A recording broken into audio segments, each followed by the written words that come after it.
Hello everybody, welcome. It is your boy JC reporting back live with JC Prevails TV, Faith, Family, and Gaming. Ba-bing everybody, what's going on? We have two major broadcasts tonight, guys. The first one is going to be revolved and centered around faith, Christianity, deep philosophical, theological questions at the grind, at the axe, okay, as we hack away at those, so to speak, okay? Then we have our gaming session, okay, afterwards. We have a big night, guys. Lock in, buckle up. It's going to be a very bumpy ride, okay? You could ask all questions or basically just make any kind of requests at jcprevailstv@gmail.com at your nearest convenience, okay? You could also hit me up at on the Discord, okay? Links below in the description. I had to actually refresh the link. I was told recently that it was expired or was invalid, so I did that for you guys as well. I'll have to do research along the way. Keep in mind, you may not agree with everything that's said in this broadcast. These broadcasts are specifically meant to help challenge ideas, but at the same time, welcome all ideas and opinions, okay? The goal, the premise of this channel is to serve Jesus Christ in all that I do, in all that we do. I'm not perfect at it, okay? I strive to be the very best disciple of Christ I possibly can. Before every broadcast that I do, I pray. I get on my knees and ask God, Lord, let me be a vessel for your purposes, okay? So we're going to get into it very, very soon. Lock in, grab a beverage, grab a snack, grab notes.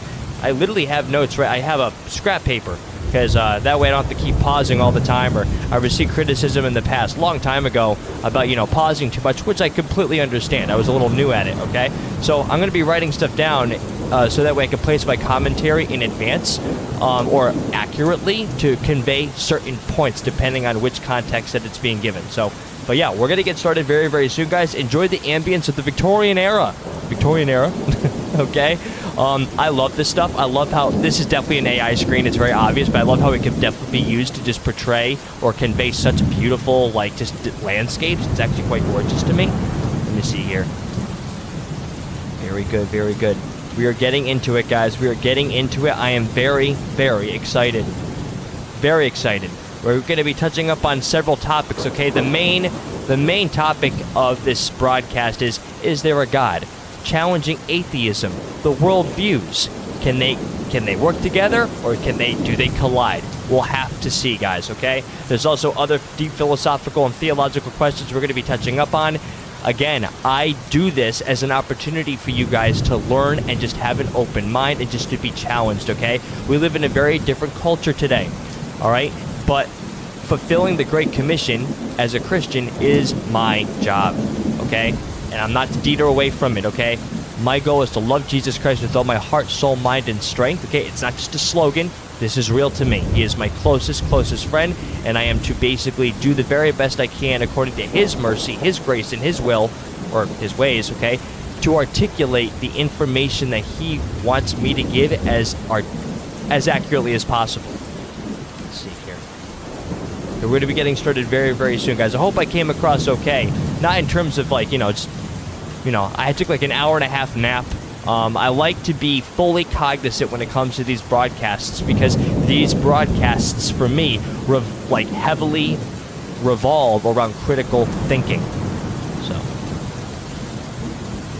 very good. Let me get the Discord up here. We're going to be getting started very, very soon.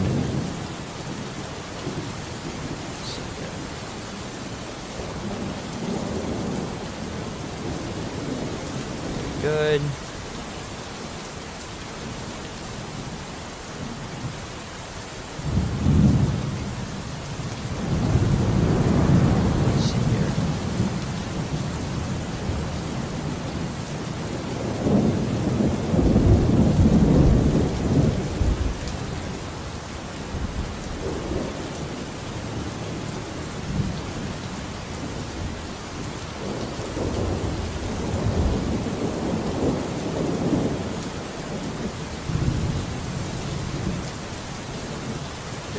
Excellent. And again, if you guys have questions, I'll do the best I can to answer them. I may not get to every question. That's just the way it is, because I have to keep the content consistent. But you can also email me at jcprevailstv@gmail.com, okay? Or contact me via Discord.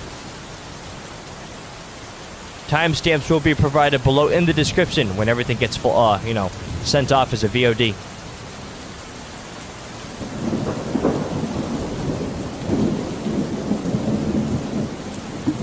We are live, everybody. We are live. We have a big night ahead of us, guys. Big night. Huge night. So big I can't even comprehend it. We've got our faith-centered broadcast, which is obviously this one you see before you. This is just ambience. We're vibing, we're chilling before we get into the action, giving everyone time time to get ready. Then we have our big gaming portion of the evening. We have so many games. We have a plethora of gaming to get to tonight. There's new Fortnite horror games that are on the rise. Just a bunch of good stuff. We also have a reaction video that we're going to be doing together of the dumbest drivers. Goodness gracious, it looked so serious. It looked serious. It looked funny. So yeah, we're going to have fun, guys. We're going to have fun, guys. Lock in with me. Hold hands, cuddle, whatever you have to do to make it the most comfortable experience for yourself. And we'll be getting started very, very soon. Very, very soon.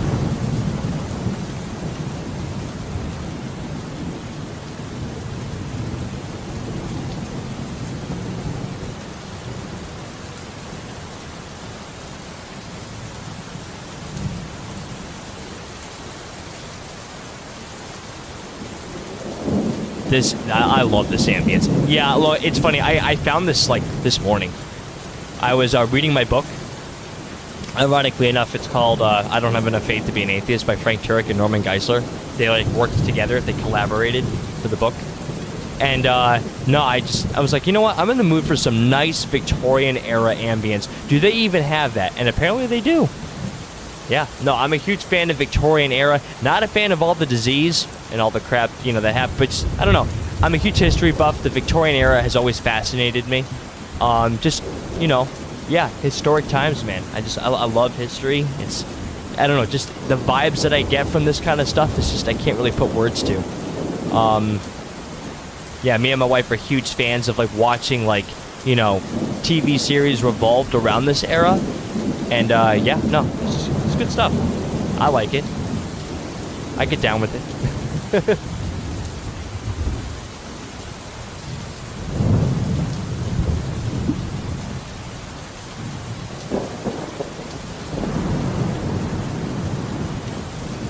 Goodness.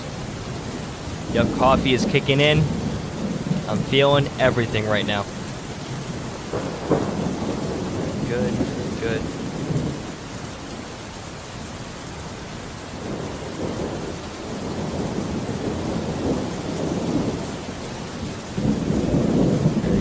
Couple more minutes, guys. We're going to be getting started. Couple more minutes. We have a lot to get to tonight, everybody. We have this broadcast, and then we have our gaming portion after this. Obviously, in the middle, we're going to have a brief, 5-minute intermission. But yeah, we're going to lock in tonight, guys. We're going to lock in. I'm ready. The boss let me take a nap for about an hour and a half, almost 2 hours. Goodness gracious. Sipping on coffee right now. I'm feeling lit up. Drinking my blackout coffee right now. So, yeah, it's going to be good. It's going to be a lot of fun. I'm excited for this, man. And one of the things I love about doing these broadcasts is because, I consider myself an apologist, but I'm always learning. And I love soaking up information. I'll be honest, I'm not the kind of person, if I don't know an answer to if I don't know an answer to a question, I'm going to tell you, okay? But just because we don't have answers to everything doesn't mean they're discredited. It just means I don't know the answer. Simple as that. Very, very, it's common sense to me. But yeah, I love learning from the segments that I broadcast. Because we're all on the same page. I want everyone to learn. If you are not, this channel is meant to not just be an entertainment only channel, right? Obviously, it's all entertainment in a sense. But if my channel isn't bringing at least a scintilla of an inkling of the name Jesus in your mind when you think about my channel, then I've accomplished nothing. My channel means nothing. And I mean that. I want this channel to be something different to everybody.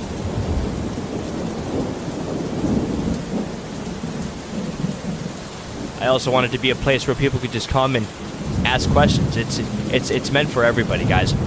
Everyone on here on this channel, in case you guys are wondering, we're all broken people.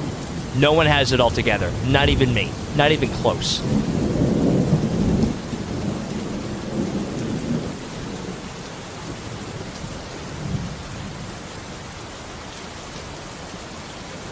All right, guys, here we go. We're going to get started. All right, let's do this. All right, here we go. We're going to get started, guys. Yep, that was just some ambience for the tickle. Let's see here. Boom. All right, here we go. So the very first thing we have here, okay, is Stewart and Cliff Knechtle at Ole Miss. This is actually fairly recent. Is this recent? Hold on.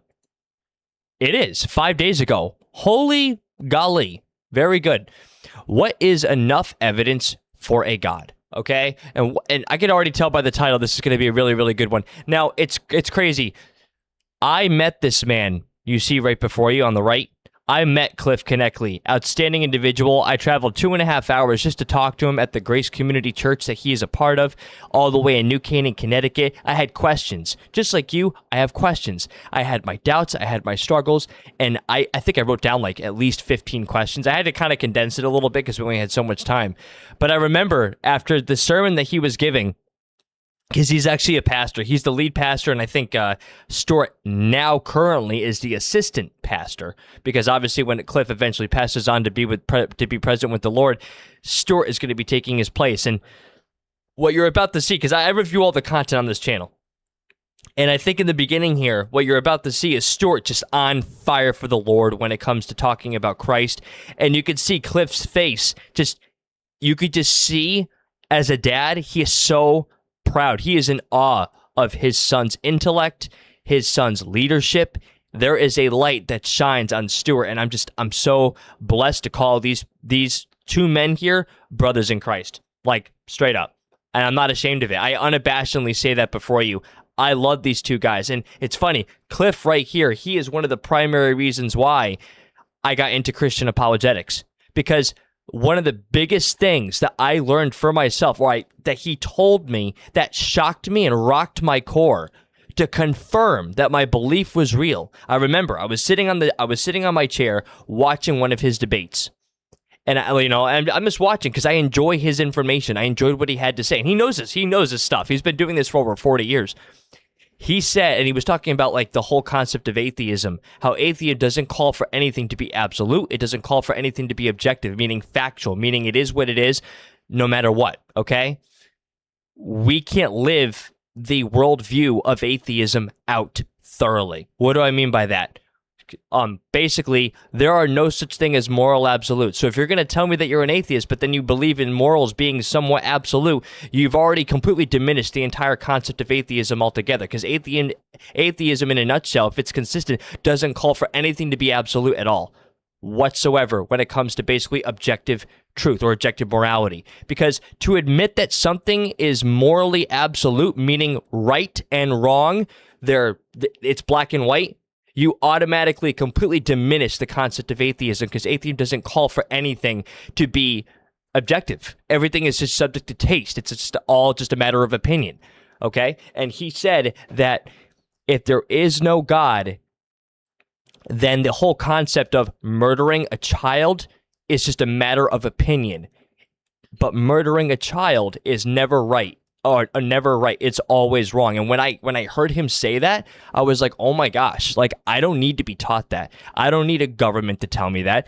I know that in my heart. It's in there. There is a conscience. There's something designed in me to tell me that there are laws written on my heart to tell me what is right and what is wrong, so that way we could sustain and have order on Earth. So here we go. We're going to get right into it, guys. This is Stewart. I'm really curious what he has to say. Let's freaking go. Let's see. There. Everything good? Everything good? 3, 2, 1, Kapanga. If you don't believe in God, you're saying something, this universe came from nothing. So give me the extraordinary evidence for that.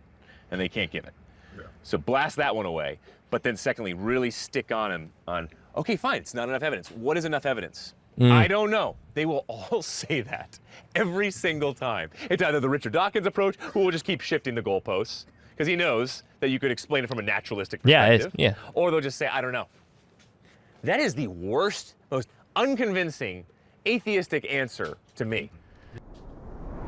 Yeah.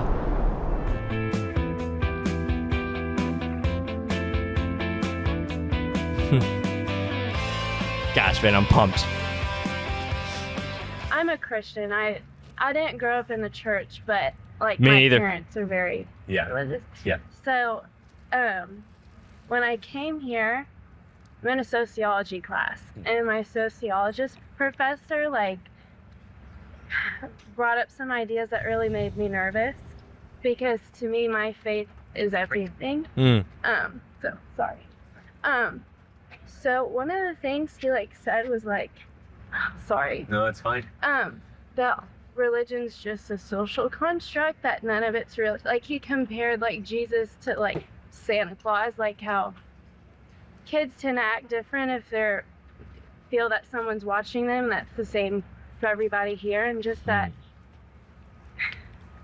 basically that humans like made purpose, that religion is, or any type of faith is really just like a man made, like, you know.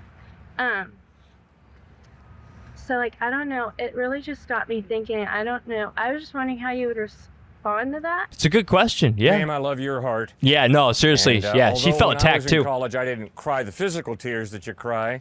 Yeah, I was crying inside. Because my mom and dad had paid Davidson College to educate me. And I was sitting there in humanities class, and professors started saying some really questionable things about the Gospels, about the reliability of the Bible. So, some people helped me who were far more intelligent than I'll ever be. And I would encourage you to ask your professor, what are the tests that you use to determine historical reliability? Jesus was Santa Claus. Okay, fine. Professor, you're obviously putting it out there. You're challenging the living daylights out of me. Making a truth claim. Why do you believe Jesus really lived? Fair enough. No problem with that. Yeah. But now my question is, Professor, do you think George Washington was Santa Claus? Do you think Bill Clinton was Santa Claus? Do you think Abraham Lincoln was Santa Claus? Do you think Dr. Martin Luther King was Santa Claus? Come on, Professor, tell me. What are the tests that you use to determine what is historical and what is fiction? Make believe. Okay, now here I'm going to give you 4 tests that I use, and I'd encourage you to memorize these tests. Whenever I'm confronted by a document that claims to be historical, I'm a skeptic. I'm not just going to blindly say, oh yeah, sure.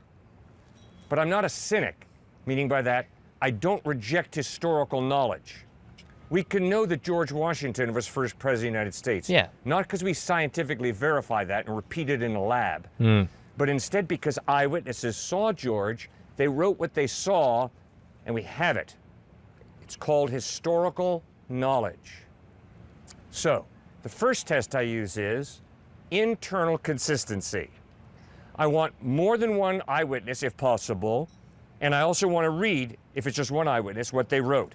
And if there are contradictions within the text, I'm going to get suspicious real fast. But when you read Matthew, Mark, Luke, and John, 4 independent eyewitness accounts of Jesus. No, Luke was not an eyewitness, but he talked to the eyewitnesses. When you read those 4 different eyewitness accounts, you will find no contradiction. Yes, you will find different perspectives. Divergent 2 angels details. at an empty tomb, 1 angel at an empty tomb. That is not a contradiction. They all lead to the same conclusion. Yeah, there may be divergent details, like for example, like, oh my gosh, well I think the person's jacket was yellow, or it might have looked orange. Like there, if you read it as a whole and just yes, if you don't actually educate yourself in the kind of texts that the scriptures are utilizing, yes, you're going to come up with this notion that, oh, they're contradictory. No, they're not. They're just details that are kind of just like they all point in the same direction, but they're based. Yeah, it's called having divergent details. For example, when cops are doing an investigation, I actually had to look this up myself. They will get more skeptical if a story from each person is so dangerously the same. Like basically, if every story from every individual is exactly the same, they get suspicious. If there isn't some variation, they find it to be credible. Hope that made sense. Now, if one of the authors said there was only 1 angel at the empty tomb, then yes, we would have a contradiction. No gospel writer says there was only 1 angel at the empty tomb. There's tremendous internal harmony, consistency in the Gospels. No contradictions. Second test, literary style. Once upon a time in the land of Nod, Wynken, Blynken, and Odd took a boat ride. Once upon a time is not historical narrative. Yeah, it's a... Once upon a time is fairy tale, mythology. The Gospels do not say, once upon a time Jesus was born. They say, at this time, in this place, with these people around, Jesus said this and he did that. It reads like the New York Times or the LA Times. It's eyewitness reportage. Third test, archaeological evidence. Did Jesus float a boat on the Sea of Osiris? No. He floated a boat on the Sea of Galilee. Archaeologically verifiable places. It was Herod who was king in Judea, not Mickey Mouse. So archaeologically, we can verify places and rulers listed in the Gospels. Okay, so remember, first test was internal consistency. Are there contradictions in the text? Second test was literary style. Is it once upon a time, or is it at this time in this place? Third test, archaeology. I love how he's articulating all these. Is the Pool of Siloam in Jerusalem archaeologically verifiable, or is there no evidence? And recently, the Pool of Siloam was unearthed by archaeologists. So archaeology, all it does is verify the Gospels. And then fourth test, what's the manuscript evidence that we really have what these people wrote 2,000 years ago? The New Testament that we have in English today is based on approximately 5,800 Greek manuscripts, dated from the 2nd to the 11th Third, century right? AD. Oh, I was all off. agreeing to an I was infinitesimal off, degree. man. Goodness. So we got 5,800 Greek manuscripts. Then we've got 10,000 Latin Vulgate manuscripts, all agreeing to an infinitesimal degree. And then we have approximately 9,300 manuscripts in Ethiopic, Coptic, Armenian, Slavic, Gothic. There is a wealth of manuscript evidence. Now, I think, if I'm not mistaken, when I did this research myself, to what he's talking about, to what was it? What was the term he used? Intestinal degree, or I forgot the word he said. But no, if you were to actually stack up all this manuscript evidence, it literally goes more than a mile high. It's actually very insane, and no other documentation when it comes to basically just religious texts confirming credibility and just basically overall historical evidence even comes close to support the New Testament. So, ma'am, I would really encourage you to get those four tests. Let's do them together again. Internal consistency. Are there contradictions or not? No, there are no contradictions in the Gospels. Second test, literary style.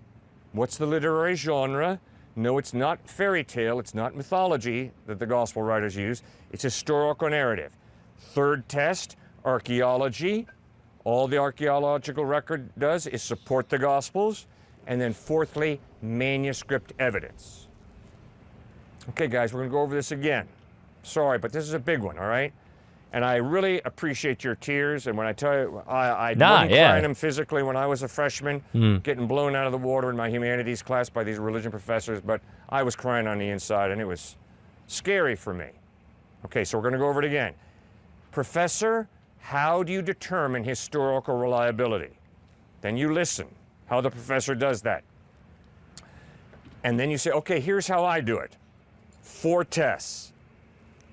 Internal consistency, literary style, archaeological evidence, and manuscript evidence. That's the way I determine historicity in any document. I don't care if it's the Quran, the teachings of Buddha, U.S. history, African history, South American history, or the New Testament.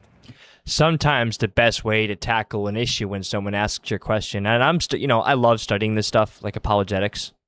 But one of the things I've definitely learned this past year is the best way to tackle an issue is to not just respond directly to the question, but to ask another question. Because sometimes the answer is buried beneath another root issue.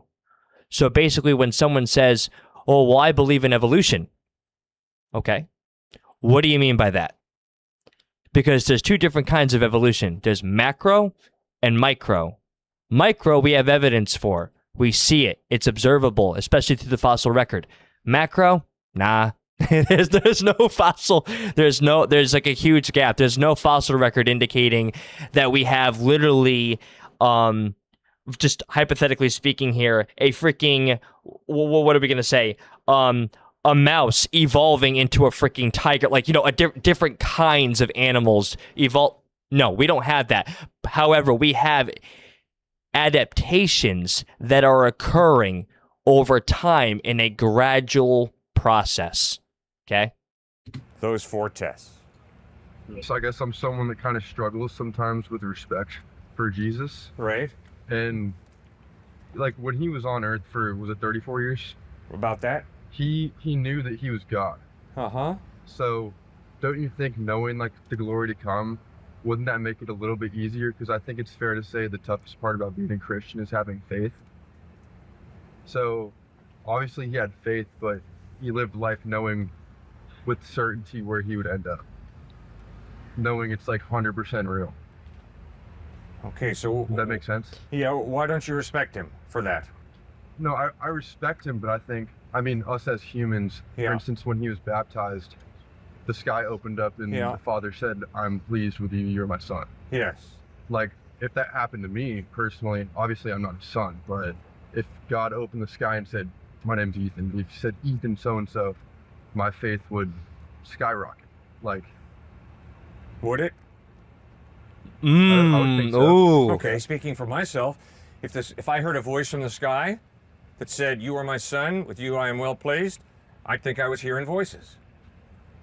Didn't it say the heavens broke open now? Well, what does that mean? The heavens broke open. Yeah, exactly. I Correct. guess that's something, I don't know. Yeah. That's symbolic, right? Uh-huh. Is it- Wow, I never thought of it like obviously that. The heavens Woohoo! can't just break open in some physical form. But yeah, there was some type of experience there. See, you can So always powerful. question experience, right? Yeah. You can always say, was I dreaming? Was I hallucinating? Did this really happen? See, that's why I get a little frustrated with people who say, well, there's not enough historical evidence that Jesus really rose from the dead. Oh, yes, there is. There's more than enough for any thinking human being to accept that Jesus Christ rose from the dead. Even extra No, there's biblical not, accounts. Cliff. Okay, fine. Then please tell me, what more evidence do you need? I want it on video, Cliff. I want Jesus rising from the dead on video. They're not even gonna believe if it was on video. No, if it's like that. Goodness gracious, it's like that piece of scripture in the Bible. I forgot what the direct references from, but I think it was Lazarus, the rich man, was basically telling, who was it? Goodness gracious, Lazarus was trying to tell someone that he was with. I'm trying to gather this as I go here. I don't remember really the piece of scripture. You could actually look it up yourself if you wanted to. But Lazarus was basically in hell, or just, you know, in the underworld. And he was basically trying to warn his family members or warn his friends. I forgot who, but he was trying to warn someone up there that this place just isn't, it's not ideal. And he wanted relief. And I believe, if I'm not mistaken, I think it was Abraham, gathered somebody up with him. Again, I could be getting this a little wrong here, but he said that if they don't even respond to the prophets up, above, or any of the actual evidence above already, what makes you think they're going to listen to you? Like, basically, if you're in hell, okay, hell is eternal separation from God. If you get to that point, you've made up your mind. There is no actual evidence. Being intellectually dishonest is a choice. We have a choice to respond to the evidence that is very overwhelming, by the way, but it is up to us if we want to accept it or not. It's not a matter of lack of evidence. It's a matter of the heart. Do you want to receive it or not? That's basically what it is. Really? Have you ever seen Forrest Gump? Forrest meant President Kennedy. You can doctor videos, guys. So please don't tell me that if you had it on video, you wouldn't be kicking back saying, oh, come on, I wonder who doctored that video. Yeah, exactly. Thank you. Yes. That game. Yeah. That's why we got to be real honest. They've already made up their mind. What is a legitimate amount of evidence that I need before I can trust in Christ? It's not an open heart. And guess what, buddy? When you marry a woman, if you do, you just wait and see. Your knees could be knocking before you walk down that aisle. Is she really going to love me? Ooh, good till point. death parts us? Yeah. Or is there something else going on? So you can always play that game of more evidence, more evidence, more evidence. You can't live your life that way. Here's why I plead with you not to do that. Will you be my friend? Yes, sir.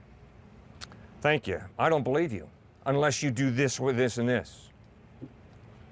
See, I'm playing a game with this guy's head, right? I'm being a hyper skeptic. I've got to get to the point where I trust him. And if I don't trust him, guess what? I will never have a friendship with him. I love how all these college students are so, like, they're so attentive. They're listening to him. I love seeing this. I love it. I'm not used to this. I think this is probably one of the first videos I've ever seen with Cliff and Stir where they're actually listening. Sometimes they get, like, a hostile crowd, but this is amazing. We need generations that are coming up. We need people with open hearts and willing to listen because, listen, the younger generation, man, they're being attacked right now. They're being attacked spiritually, and we need younger generations to rise up. God needs them too. This is beautiful. I'm always questioning, well, what's your real motive, man? How much of my money do you want? How much of my business contacts do you want? What's really motivating you? We will never have a friendship, and I will miss the privilege of knowing him. Well, the same thing is true with God. If I play that game too much, I will never have the privilege of knowing Christ, knowing God. I'll be playing that hyper-skeptical game. I love it. I love it. Who's had the most impact on shaking people's faith, especially in your age bracket? Somebody named Richard Dawkins. You've probably all heard the name before. Okay, Richard Dawkins is slowly, by the Jordan Petersons, by the John Lennoxes, being pulled in a direction where he's starting to really consider God seriously. What my dad was talking about there is he is the perfect example of somebody who needs more evidence, more evidence, more evidence, and who's shifted the goalposts so many times over his lifespan, it's scary. It started with, oh, if I hear a voice and the voice is clear saying, Richard, I exist. Then a year later, Richard, it was that. Have you experienced that? No, I haven't experienced that, and actually I would need something more. Oh, what more? Well, I would need the stars actually to align and say, Richard, I exist. I really care about you. Next year he goes back. He says, well, okay, so that's still enough evidence, right? But what about from a naturalistic perspective? Somehow that actually could happen. You know that, Richard. Yeah, I know you're right. I need a little bit more. I need actually Jesus to show up right here, right now. It's amazing how we don't actually demand that kind of evidence in a real time. Like, people demand so much evidence. It's so overwhelming. You could list all the pieces of evidence. We know this. But yet every single day, on a daily basis, on a surface value level, we trust other people. Just like without even realizing it. Like we go into a freaking like grocery store or whatever, or we meet we meet somebody just, casually. We meet somebody, introduce ourselves, and there becomes like that rapport almost instantly if you're really developing a connection. But yet when it comes to God, we demand an entire encyclopedia. Like it's just I call it a double standard, call it whatever you want, but I just kind of find it ironic how that is the case. We demand so much proof or so much evidence for the existence of God and his providence, but yet in our daily lives, we demand less evidence from other people because it's just so convenient. And when it comes to other people, there's no moral accountability. They don't know you they only know you on a surface value basis. They don't know you as a person. Wait till they try to live with you for 2 years. Just ask my wife. And then I'll believe. The next year, somebody said, well, couldn't that be a visual hallucination? And Richard said, yeah, I guess that's true. So I need, literally, it was 3 or 4 times someone was putting him on the hot seat the next time they saw him, and it just kept going on. Mm-hmm. Right, that shows it's a heart issue. Mm-hmm. Come on. And we debate these kinds of atheists who are almost at his level all the time, who will frequently say to us when we say, okay, there's not enough strong evidence, you keep saying. Or they'll drop lines like David Hume said. you need extraordinary evidence for an extraordinary claim. Well, firstly, I would say it's an extraordinary claim to say that something can come from nothing. And if you don't believe in God, Yes. you're saying something, this universe, came from nothing. So give me the extraordinary Because you have no evidence basis for that, anything that's about. and they Yeah. can't give it. So blast that one away. But then secondly, really stick on him on, okay, fine, it's not enough evidence. What is enough evidence? I don't know. They will all say that every single time. It's either the Richard Dawkins approach, who will just keep shifting the goalposts, because he knows that you could explain it from a naturalistic perspective, or they'll just say, I don't know. I've watched a lot of That is debates the with Dawkins worst, too. He most did shift the unconvincing goalpost a lot. Atheistic answer to me. Yeah. Give me something and stick to it. So it's a hard issue for these guys. It is. And we have to Sure, have you got a compassion sharp with them mind. and pray for them. Thank you for talking to us, okay? Yeah. Now just use that sharp mind to glorify God, realize there are Amen. mysteries. Realize you're right, I struggle with doubt. We all Okay? do. And I don't like it when Christians come off as overly certain. Baloney. Yeah. I can't see God, I can't prove Christ, so I better not come off like, oh yeah, man, I got all the answers to all the questions and there's no doubt in my mind. No, Baloney. that's ridiculous. That's a lie. Yeah. But guess what? Not- Every yeah. philosopher, every atheist, if we're going to be honest, we all struggle with doubt. Yes. You cannot deal with the questions of human value. Why are human beings valuable? Ethics. Why do we live our life ethically the way we do? Purpose. What's the purpose of life? What's driving Is there it? life after death? None of us have a watertight case for any of that stuff. No. The question is, what does the evidence point to? And then I better learn to live with mystery. So you got a sharp What's up, Adam? mind, How we doing? You got Welcome. emotions, and this woman obviously has an incredible sensitivity and love for Christ. And earlier she was, I thought it was beautiful the way you wept some tears over her frustration over this professor who was basically jerking her around Yeah. in terms of faith. Well, guys, Jesus loves you. Jesus loves you. He's given you a good mind. He's given you a good mind. Love him and keep asking the questions. Keep studying. Yeah, 'Cause can I love promise this. you, Yeah, ask God will honor questions, that, man. Goodness. And you'll get Keep some studying. incredibly fine answers. Make sense? Yeah, thank you. If angels or Satan got to see God like in his full power and denied him or like strayed away from him, what does that mean for us? Like, why would they do that if they got to see God in heaven? That's a claim Jesus is making right there, that if he saw, obviously, Satan fall from heaven. I love that's that a claim verse to be too. God. It's a It's one of the claim, yeah. claims. Very epic. So I would Oh use my that goodness. if anybody ever says to you, oh, Jesus never claimed to be God. It's one of many, like he received worship. Obviously, he said, I am. Before Abraham was, I am.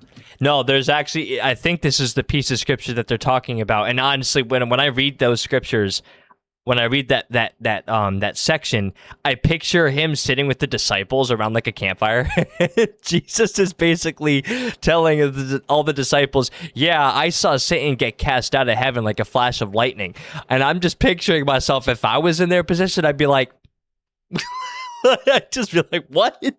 Either this guy is telling the truth or he's blowing smoke.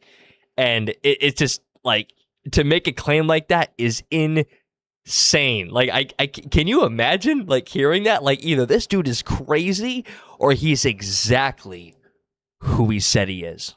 Beautiful. Freaking love it. 7 I am statements in John. Endless amounts of claims. So just to clarify on that one.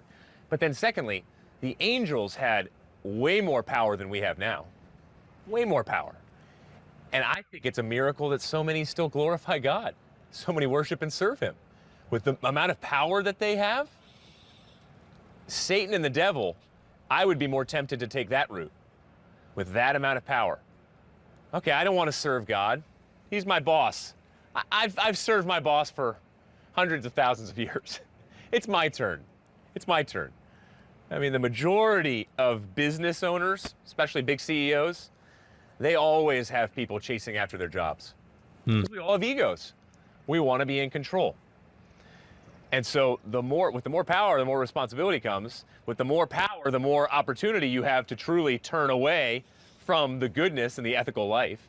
So it makes all the sense in the world to me. Even though they saw God, they still turned away. Similar point to that is at the end of the book of Matthew. How many people doubted and turned away after experiencing Jesus Christ for 40 days before his ascension? Sounds like a lot. I would check that out. At the very end of the book I gotta of Matthew, read that. before I Jesus' completely ascension, forgot about they that. saw miracles. They had him with them physically. They were building a relationship with him, and they still doubted. They doubted fully and turned away. It's an emotional heart issue.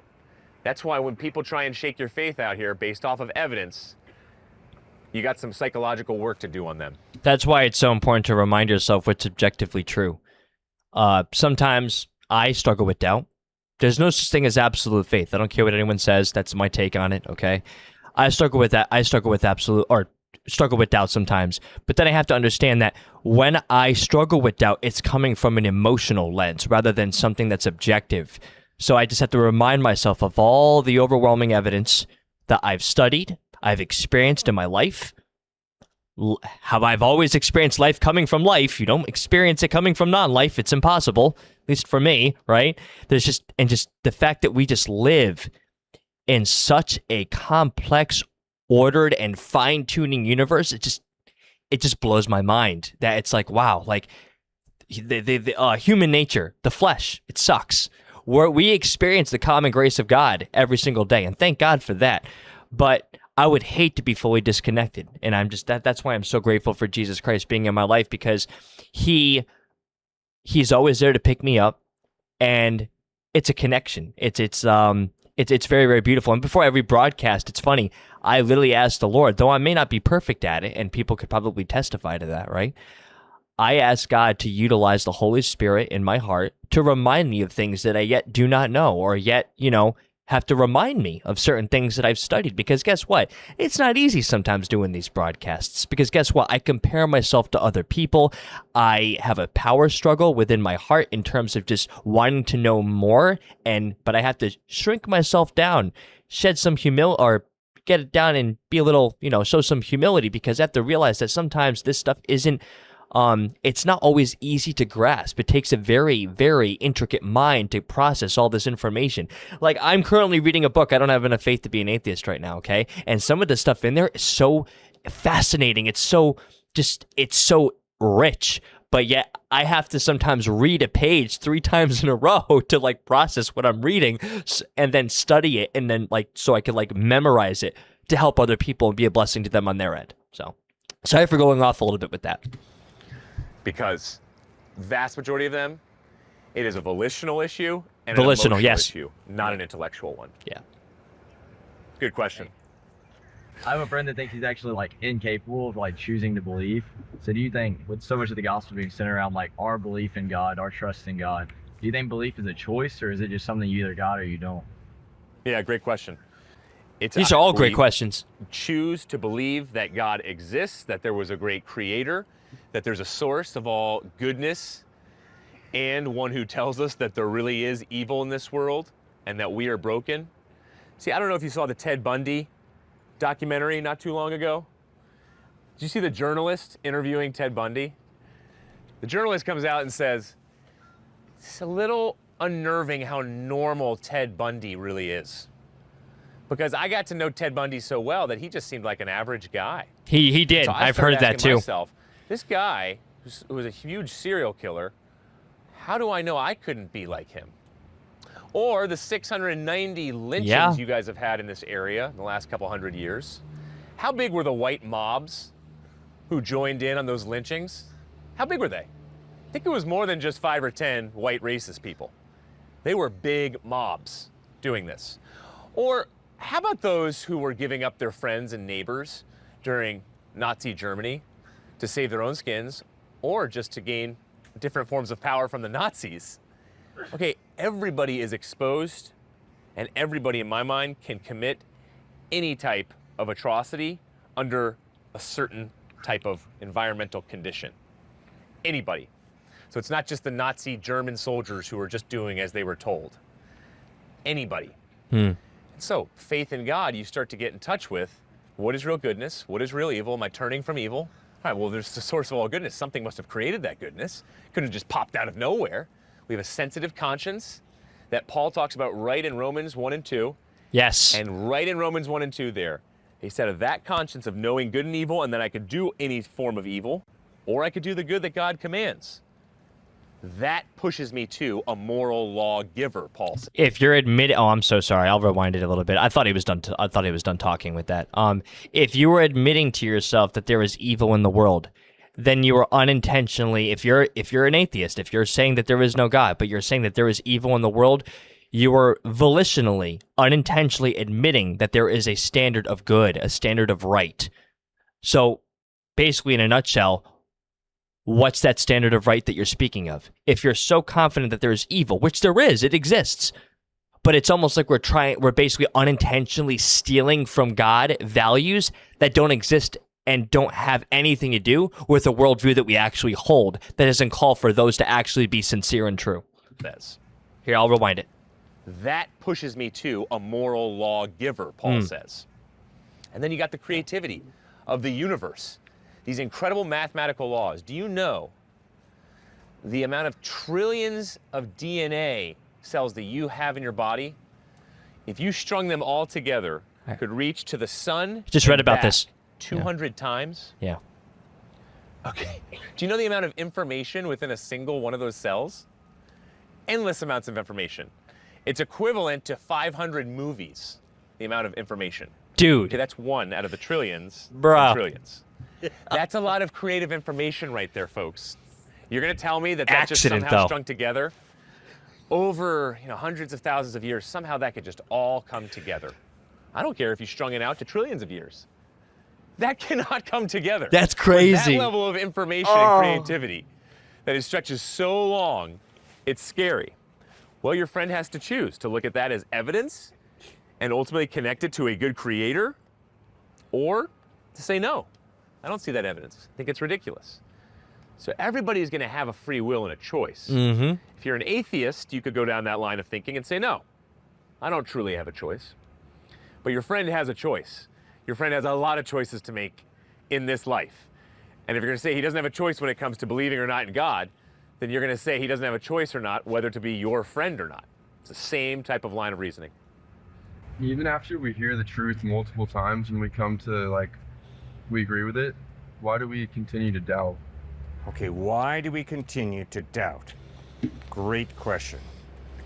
Because we have a real free will, we really got to choose.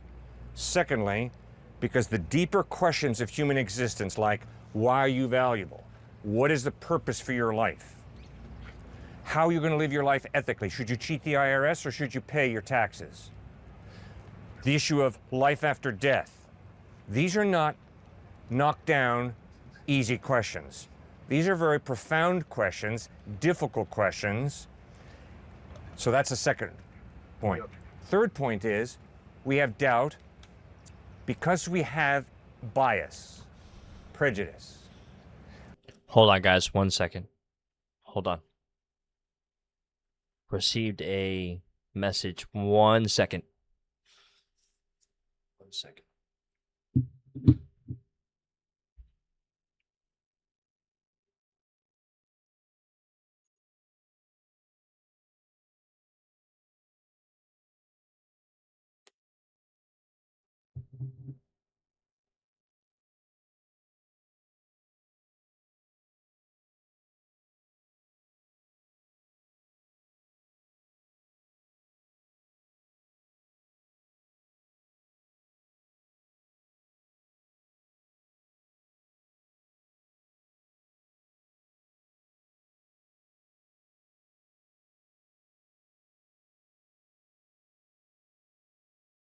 Huh. Okay.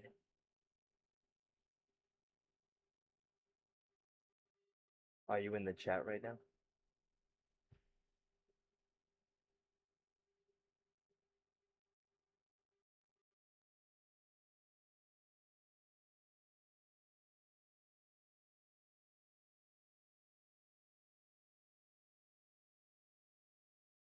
Interesting. Huh.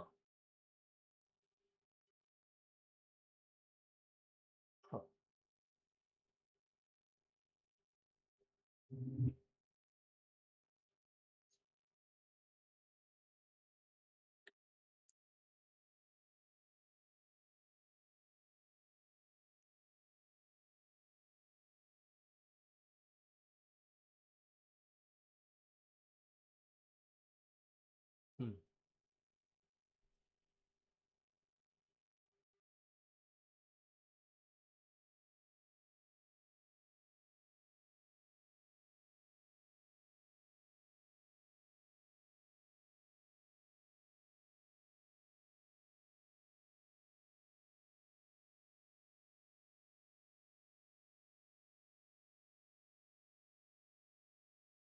Interesting.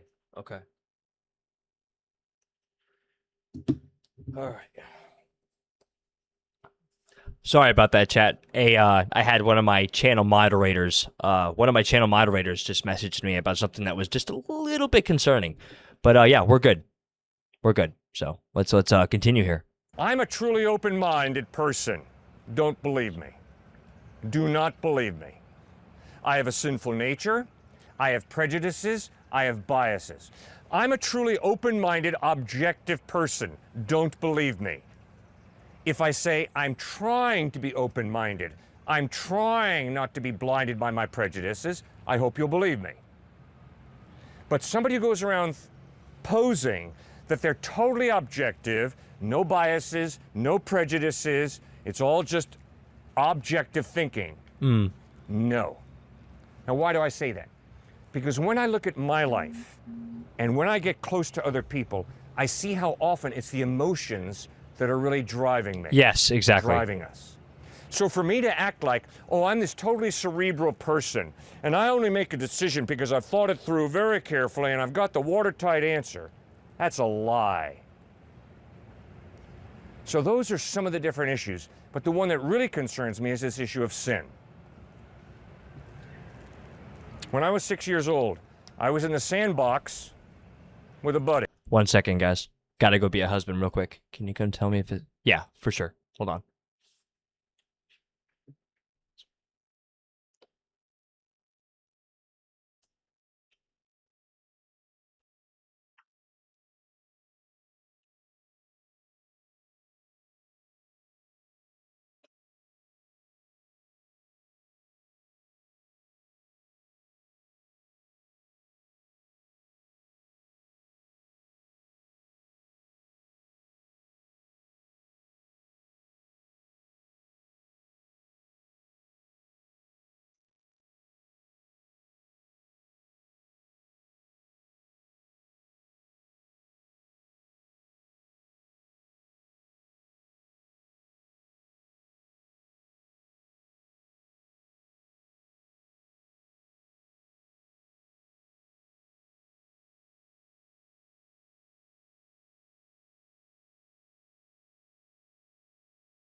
All right, guys.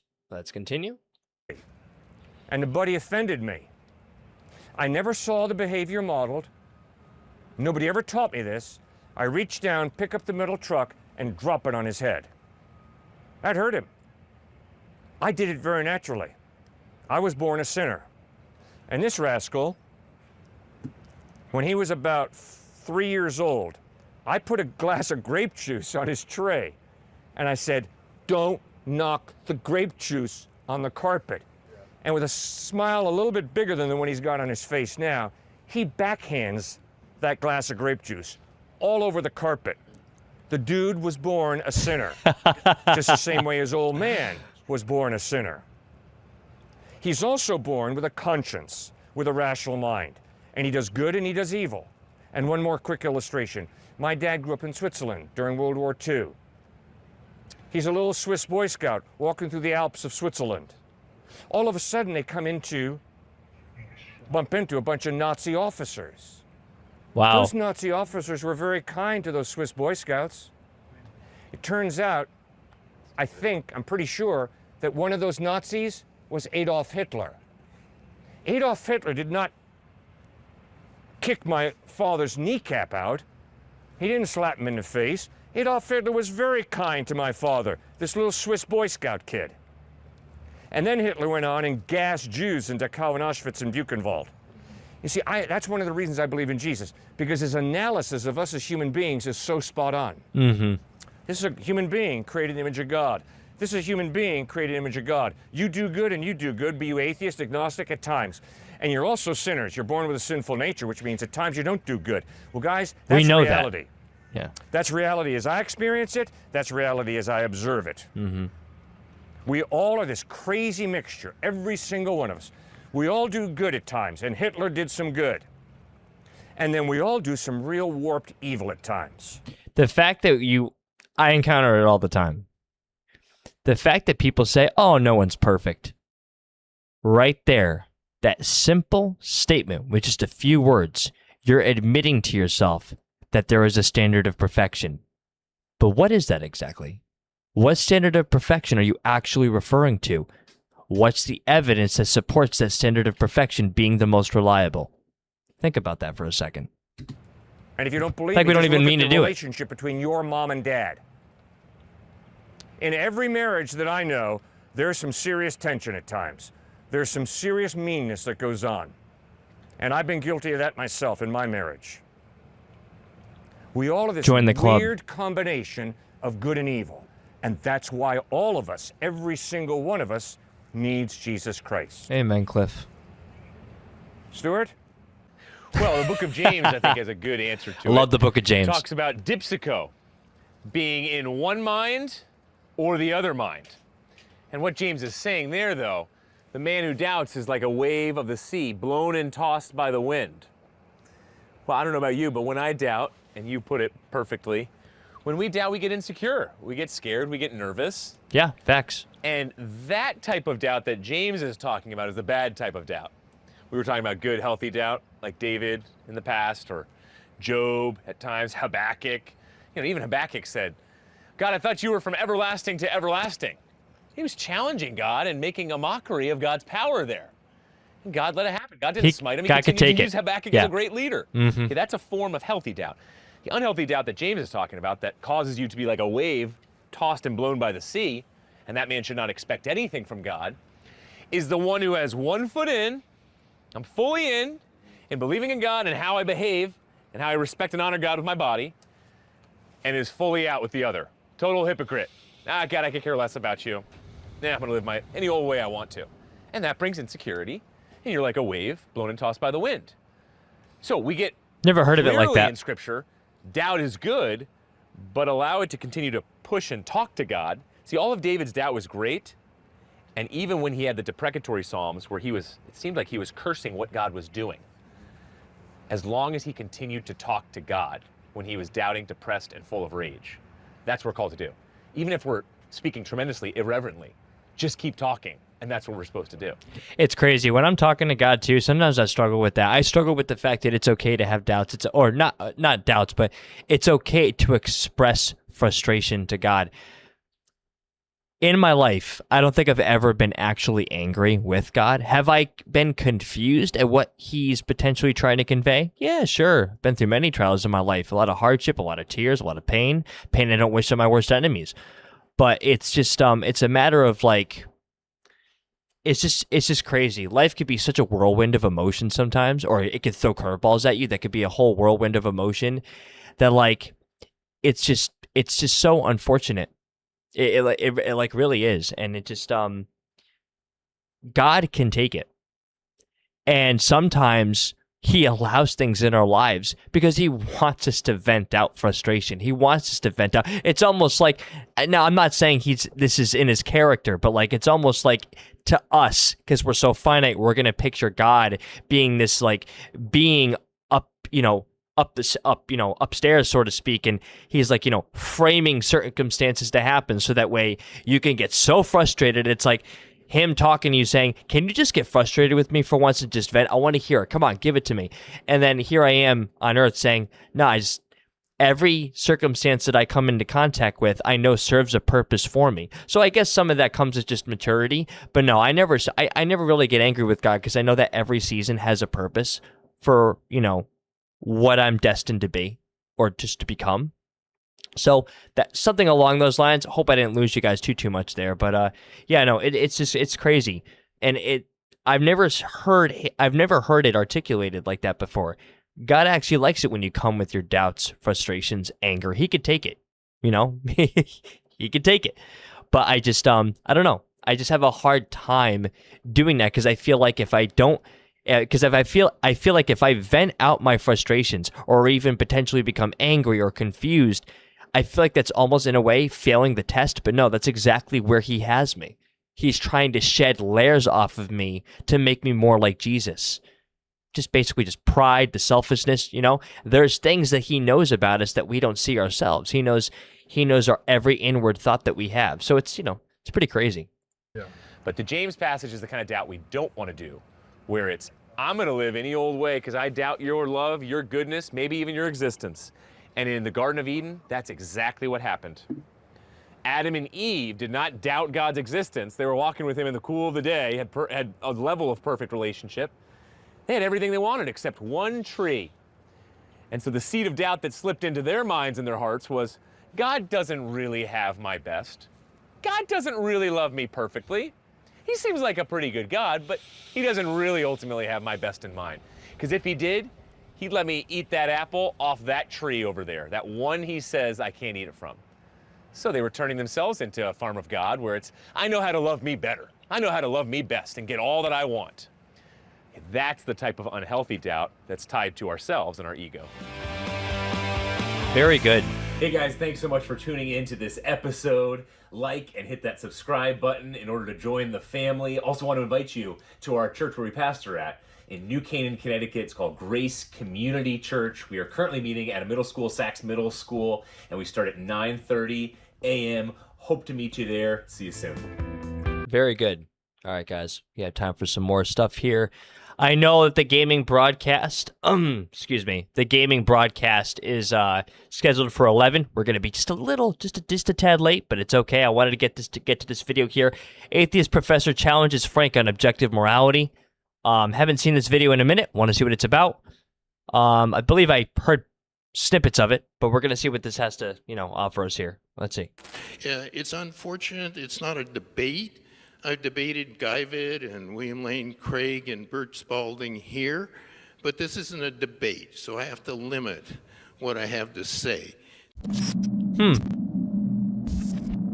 Ladies and gentlemen, this is Dr. Bruce Russell, who's been teaching philosophy here at Wayne State University since 1978. Wow, that's crazy. Dr. Russell, go ahead, sir. And Well, thank you for coming, by the way. There are several things I agree with you on, and I'm glad you defended them, namely this kind of independence of truth and the endorsement of logic. We're on board there with each other. And the acceptance of the principle of non-contradiction, of course. And actually, although some people might be surprised, think that miracles are possible. The questions for me are not just about truth, but mainly about justification. So truth is the object of my beliefs, but whether I hold them or not depends on what evidence I have for them. So I actually have an answer to your question that you pose to atheists like me. If Christianity were true, would you accept it or believe it? And my answer is, no, that's the wrong question. If it were rational to believe it's true, I would accept it. Yeah, that's what I mean by the question. Okay. Yeah. Just to be clear. So now the ones I don't agree with are your answers to the God exists and the resurrection issues. And I can't do this here. Of course, I do it in my philosophy religion class, go through all those traditional, cosmological, teleological, moral arguments. And they're all open, as philosophers know, to very serious criticism. I can't do all that here. It's unfortunate, it's not a debate. I've debated Guyvid and William Lane Craig and Bert Spalding here, but this isn't a debate, so I have to limit what I have to say. The general picture is there are arguments for the existence of God, and there's a problem of evil, which I think is a killer argument against. Not your version of the argument from you, mine. So I'm just going to focus on one of the arguments for, but you can ask me about other ones if you wish. Go ahead. It's Yes, a sir. matter of time. Yeah, go ahead. So the moral argument. So this is one I thought was the worst case that William Lane Craig and Guyvid and many other theists make. I love the compassion that Frank Turek is showing this man, and respect for this man for coming up to the mic and just being very open. I actually respect that a lot. I love the dialogue so far. Because I think there are necessary moral truths that you can know by understanding the concepts. I think it's necessarily wrong-making to rape someone. I think it's wrong to betray a friend. I think it's wrong to exploit people. I think it's wrong to harm people just for the fun of it, and so on. We agree. The question is what justifies that being wrong? Exactly. The answer is it's a conceptual truth, like the truth that knowledge requires true belief, or the truth that, I don't know, 2 + 2 is 4. That doesn't mean that everyone always believed these necessary truths. I think it's a necessary truth that slavery is wrong. That, of course, doesn't mean that everybody believed it, but there are many examples in logic and math where people believed false things and only later came to see that there were truths that were necessary truths that they thought were false. Right, but right now we're talking epistemology. How do you know something? The question is by knowing, understanding the concepts, as in math, as in logic, and in epistemology. I gave that example. How do I know that if you know something, it's true? The answer is because the very concept of knowledge implies that's so. Right. Knowledge, as you know, I'm just doing this for the audience. Okay. How you know something's called epistemology, but the object you're knowing deals with ontology. The question is, if there is no God, what is the standard that says murder is wrong and rape is wrong and love is good? And why are we obligated to obey it if there is no God? Because if you're an atheist, you're literally not obligated to abide by any of that. Again, it's just a matter of opinion. That's all it is. It's your word against mine. And if you call someone out for doing those very things when you don't have a basis for why you stand for those things, I'm sorry, but your opinion against their actions, it's going to be kind of silly to call someone out for something that extreme, but yet you're unintentionally, calling it out as if there's like a standard above yourself and acting as if it's real. For me, it's very 2 + 2. Equivalent to the question for me, how do we know that 2 + 2 is 4 if there's no God? The answer is we know that 2 + 2 is 4, independent of any kind of evidence or knowledge of God, because we understand the concepts. And though morality is not about numbers, it's about wrongness. And there are certain concepts that are linked necessarily to wrongness, like rape and exploitation, and the list I partly went through. Right. The question is, why is it Why are they wrong? To rape or murder if there is no God, there is no purpose to life, and we're just overgrown germs? As someone said, Yeah. we're either God imagers or we're clever, murderous monkeys fighting for control over the banana supply. That's a false dichotomy. Why is it, though, Dr. Russell? Why is it wrong to say, or why do we have a moral obligation if there's no purpose to life? Oh, because we can have obligations that are not tied to purposes. We're not all consequentialist about morality, but so you can have, breaking a promise can be wrong. Why? Well, look, this is a question I think you're asking me is, why is 2 + 2 = 4? That makes no sense. If you agree that it's conceptually necessary that if you rape somebody, you do something wrong, then it makes no sense to ask, well, how can it be wrong if there's no purpose in life or so forth? Because when you're saying that rape is wrong, you're basically saying that that person that it's happening to has value that your worldview doesn't call for that person to have. If there is no God, rape is just a matter of opinion. But we know rape is wrong. Why? It's your word against mine. It's very simple. It's so simple. Okay, well, first of all, you might be surprised, maybe not to learn, that I believe math is grounded in the nature of God as well. Because you don't think for sure. that math is a human conception, do you? I know, I think it's a human discovery. They just are truths. There are always Right, been you're discovering truth. but it doesn't take God for those truths to exist. 2 + 2 would = 4, regardless of whether God exists or not. Well, how would 2 + 2 = 4 be true if nothing existed? Well, if nothing existed, I mean, even the proposition 2 + 2 = 4, it couldn't be, but there's a proposition 2 + 2 = 4 that's necessarily true. And so there are propositions as well as lecterns and microphones and professors.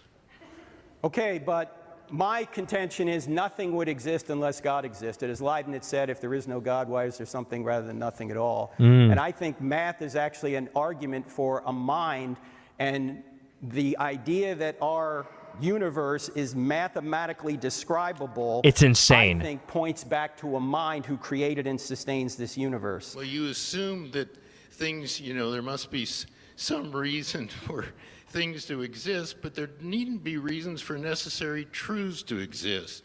Certainly there needn't be the reasons you cite, namely that life has to have some other lively purpose in life, that those truths could exist. Why do they exist? Because they're necessary truths. What makes them necessary, though? Why would they be necessary? Why is anything necessary? If everything was permissible, it would just lead to chaos. We don't live it out. I respect this gentleman for coming to the microphone. I respect him. But I feel he's being intellectually dishonest, not only with himself. It's a hard issue. It is. I feel he's basically trying to move the goalpost. He just doesn't know where to move it to. But necessary, why is anything necessary if there is no God? Well, Yes. Yeah. why Yeah. is it? I mean, don't you think? I don't know. This seems like a killer example to me, but you don't take it as one. That it's necessarily true that 2 + 2 = 4. That if you know something, what you know is true. That it's wrong to rape people. It's wrong to exploit I them. agree with all that. I agree with you, and I are on the same page, Dr. Russell, that all those things are true. She said My his question basis is what calls for that, grounds yeah. those truth, because you're not a materialist, are you? No. Okay, Not- so how do you ground immaterial reality? Ooh, good question. Why is there something rather than nothing, do you mean? No, immaterial reality. How do you ground the laws of logic, the laws of mathematics, the laws of morality, if there's no God?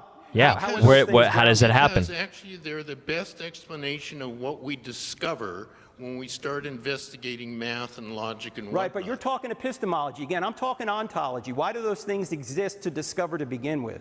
Well, okay. I'm giving you a reason to believe why they exist. I thought you were asking me for that. Why we should believe they exist is because they best explain our discoveries when we start doing math and logic. And all you're giving are evidential arguments. every one of your arguments doesn't guarantee truth. It's an evidential argument. Of So course, I'm giving yeah. an evidential argument to think. He is essentially correct.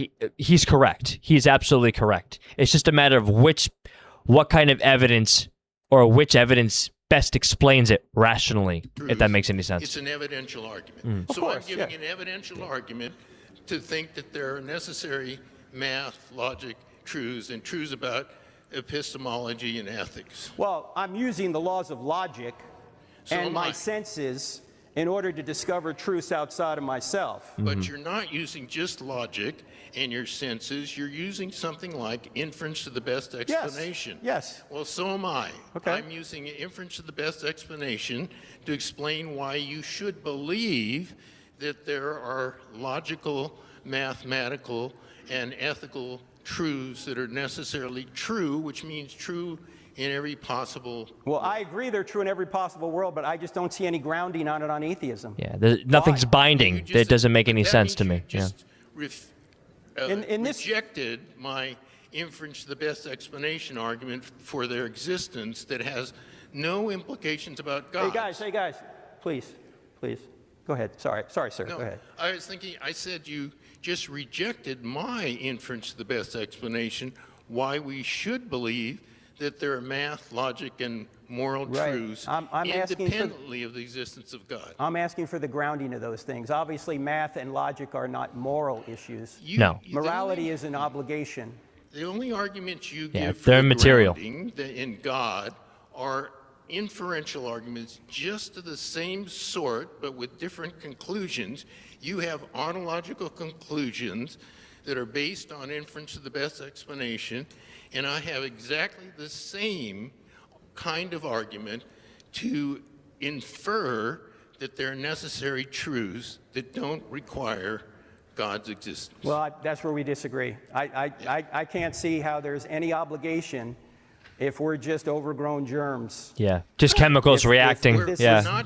we're not just overgrown germs. We're people with brains, and having brains enables us to have certain emotions and thoughts and so forth Okay. that make us distinct from a lectern or a mouse. Yes, that's true. The question is, how did we get here? And if we got here by a blind process, it doesn't matter how big of our brains are. Yeah. They're just different in degree, and there's no overall arching purpose to life. It makes no difference in the end whether we murder one another or we love one Oh, another. no, that, We're literally we have no more value than that of a goldfish, is essentially what Frank Turek is saying, if there is no God. that doesn't follow at all. Well- You just rejected my arguments that Okay. said there are necessary moral truths. All right, well, Thanks. I mean, okay, thank you, I've Dr. gone on too Russell. long. Yes, thank Thank you. you. We can talk some more later, but I appreciate you coming. That was good. And I also wanted to read something here, too, to close it off here, because we have our gaming broadcast to get to. It's pretty crazy. And this kind of goes along with, like, the morality, the argument. This is in the book, the moral argument. This is in the book, I Don't Have Enough Faith to Be an Atheist. I find this so fascinating, because this really hit me. What chapter is this in? I don't know. Let's see. This is in the chapter of the first life, natural law, and divine awe, ? Okay, the atheist versus the critically thinking consultant. This is very fascinating. Listen, if you'd like to hear. Now, this is discussing or talking about Darwinists. Okay, Darwinists, very similar to just like, people, atheism. Essentially, if you're an atheist, you're probably going to believe in some sort of like, evolution or have a worldview that doesn't revolve around having a theistic premise, right? We know this, okay? The very fact that Darwinists think they have reasons to be atheists actually presupposes that God exists. How so? This hit me. Listen to this very carefully. Because reasons require that this universe is let me read that again. Because reasons require that this universe be a reasonable one that presupposes there is order, logic, design, truth. But order, logic, design, and truth can only exist and be known if there is an unchangeable, objective source and standard of such things. Very fascinating. To say something is unreasonable, Darwinists must know what reasonable is. To say something is not designed, Darwinists must know what designed is. To say something is not true, Darwinists must know what truth is, and so forth. like all non-theistic worldviews, basically an anti-theistic premise, okay? Let's see, like all non-theistic worldviews, Darwinism borrows volitionally from the theistic worldview in order to make its own view intelligible. I thought that really hit me. Because it's true. Even cultures today. Cultures have, a set of moral conduct, okay? Moral codes they go by. Yeah, sure, there's some morals that are relative, right? But in and of it, when it comes down to it, culture, all over the world, there's cultures out there, people, how people live their lives. We all volitionally, unintentionally, depending on your worldview and scope on reality, unintentionally steal and take from what God has intended. So it's just crazy. So what you basically want to try to do is have your scope on reality aligned with what makes the most rational sense. But yeah, guys, so we're going to close it out. Okay? I love you guys so much. Jesus is Lord. Jesus loves you. Hope you guys enjoyed the broadcast. I hope I was articulate enough for you. I know that sometimes my wording could be a little sploogey, okay? It's just something that I always have to work against. Unfortunately, I have a bit of a speech thing. So, yeah, I love you guys so much. We have our gaming portion of the broadcast coming up. You can also email me at jcprevailstv@gmail.com. Any questions regarding these topics, Christianity, atheism, whatever it may be. I know I have viewers on here, subscribers that are atheists, but they like to learn. And guess what? Welcome aboard. I love everyone on this channel. Whatever you claim to be, whatever you are, I don't care. You're welcome here. I want you here, okay? We're a family here, all right? And you can also join my Discord. Link is below in the description. If the link is expired, if it's invalid, please let me know. You can email me that if you'd like to, or just go in the group chat or, in the live chat. Please let me know if it's invalid. There's settings for Discord where you could set it to non-expire. I find that to be BS because it does that to me over long term. So I recently just refreshed the link. So, but I love you guys so much and know from the bottom of my heart, I try to convey everything out of love. And I always encourage people to have an open mind and an open heart. Love you guys so much. Thank you guys so much for choosing me as source of entertainment. I will see you guys soon for the gaming portion. Peace out, guys. Thank you so much.